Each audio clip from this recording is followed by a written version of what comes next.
আসন্ন বিধানসভা নির্বাচনকে সামনে রেখে আইন শৃঙ্খলা রক্ষায় কঠোর অবস্থান নিয়েছে নির্বাচন কমিশন। বুথ জ্যাম, ছাপ্পা ভোট সহ যে কোনো ধরনের অনিয়ম কোনোভাবে বরদাস্ত করা হবে না, এই মর্মে স্পষ্ট নির্দেশ দেওয়া হয়েছে পুলিশ প্রশাসনকে। একই সঙ্গে নির্বাচনকে সুষ্ঠু ও শান্তিপূর্ণ করতে সর্বদা পুলিশ প্রশাসনকে সতর্ক থাকার নির্দেশও জারি করেছে। নির্বাচন কমিশনের এই সমস্ত গাইডলাইন থানার পুলিশ কর্মী ও আধিকারিকদের কাছে পৌঁছে দিতে রবিবার জেলার বিভিন্ন থানায় পরিদর্শনে যান জেলা পুলিশ সুপার চিন্ময় মিত্তাল। এদিন তিনি প্রথমে কুমারগঞ্জ থানায় এবং পরে বালুরঘাট থানায় গিয়ে পুলিশ আধিকারিকদের সঙ্গে বৈঠক করেন এবং নির্বাচন কমিশনের গাইডলাইন পরিষ্কারভাবে জানিয়ে দেন। এছাড়াও অপ্রীতিকর ঘটনা এড়াতে জেলা পুলিশ প্রশাসনের পক্ষ থেকে একাধিক উদ্যোগ নেওয়া হয়েছে বলেও জেলা পুলিশ সুপার চিন্ময় মিত্তাল জানিয়েছেন। কুমারগঞ্জ থানা পরিদর্শনের পর বালুরঘাট থানা পরিদর্শন করেন তিনি। এরপর বালুরঘাট থানায় সাংবাদিক বৈঠক করে তিনি নির্বাচন কমিশনের নির্দেশাবলী ও প্রস্তুতি সম্পর্কে বিস্তারিত তুলে ধরেন। রায়গঞ্জের নিশীথ সরণিতেই মিলছে ফ্যাশনের সেরা কালেকশন। রায়গঞ্জবাসীর জন্য একদম পকেট ফ্রেন্ডলি দামে এখন ট্রেন্ডি পোশাক থেকে শুরু করে এথনিক কালেকশন সব একসাথে। হ্যাঁ, আমরা বলছি আজকালের কথা। এখানে মিলছে এক ছাদের নিচে পরিবারের সবার জন্য পোশাক, মহিলা, পুরুষ আর শিশুদের জন্য অসাধারণ কালেকশন। মহিলাদের জন্য মন কাড়া শাড়ি, ব্লাউজ আর এথনিক কালেকশন। পুরুষদের জন্য ফর্মাল ও ক্যাজুয়াল ট্রেন্ডি পোশাক। শিশুদের জন্য রঙিন, আরামদায়ক ও ফ্যাশনেবল পোশাক যা ছোটদের মুখে হাসি ফোটাবে। শুধু বৈচিত্র্যময় কালেকশন নয়, এখানে দামের সঙ্গেও পাওয়া যায় নিশ্চয়তা।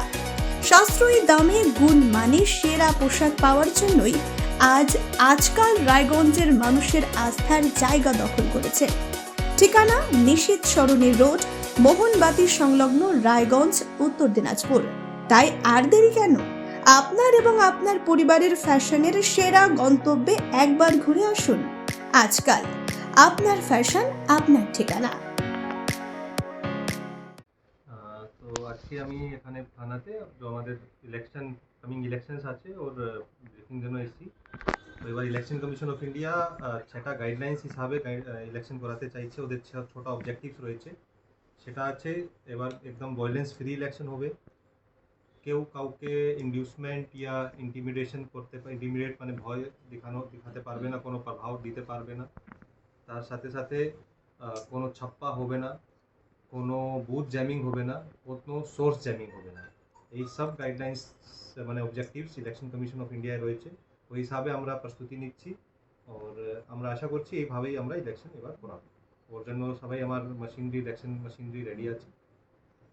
আপনি যে নির্দেশিকাগুলোর কথা বললেন, যে এবারে সেই নির্দেশিকাগুলো 100% করার জন্য কি কি ব্যবস্থা নিচ্ছে? আমাদের কাছে সিএপিএফ রয়েছে, তারপরে যেভাবে ইলেকশন কমিশনের গাইডলাইন্স আছে ওটা ইমপ্লিমেন্ট করা হচ্ছে। যে ইলেকশন কমিশনে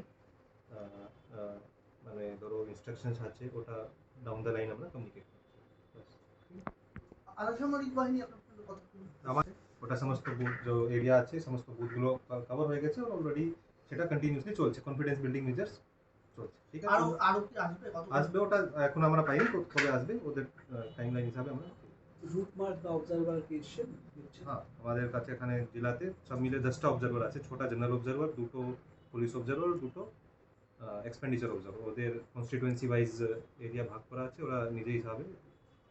এমনি আরেকটা জিনিস যেটা দেখা যায় যে ভোটের সময় বিভিন্ন ওয়ারেন্ট কেসগুলো, সেটা কি আমাদের ওয়ারেন্ট ডিসপোজাল কন্টিনিউসলি চলছে। যত ট্রাভেল মঙ্গার্স আছে ওদেরকে আমরা বাউন্ড ডাউন করছি, স্ট্রিট শিটার্স আছে ওদেরকে আমরা বাউন্ড ডাউন করছি। যদি অ্যারেস্টে দরকার হচ্ছে অ্যারেস্ট করা হচ্ছে। লাইসেন্সড আর্ম কন্টিনিউসলি ডিপোজিশন হচ্ছে। ইলিগাল আর্মস, বম্বস, এদের বিরুদ্ধে আমার রেড চলছে। বিভিন্ন জায়গায় এফএসটি আমাদের অ্যাক্টিভ আছে। ওখানে ম্যাজিস্ট্রেট সাথে পুলিশ 24 ঘন্টা তানাত থাকছে। আর নাকা, ইন্টার ডিস্ট্রিক্ট বর্ডার নাকা, আমাদের তো কোনো ইন্টার স্টেট নাকা নেই জেলাতে, কিন্তু ইন্টার ডিস্ট্রিক্ট নাকা রয়েছে। কালকে আমরা যে আমাদের বর্ডার সিকিউরিটির জন্য বিএসএফ রয়েছে, ওদের সাথে আমাদের ডিএম অফিসে মিটিং হয়েছে। ওদেরকে বলা হয়েছে বর্ডার সিকিউরিটিকে ওখানে কি সতর্ক থাকার জন্য।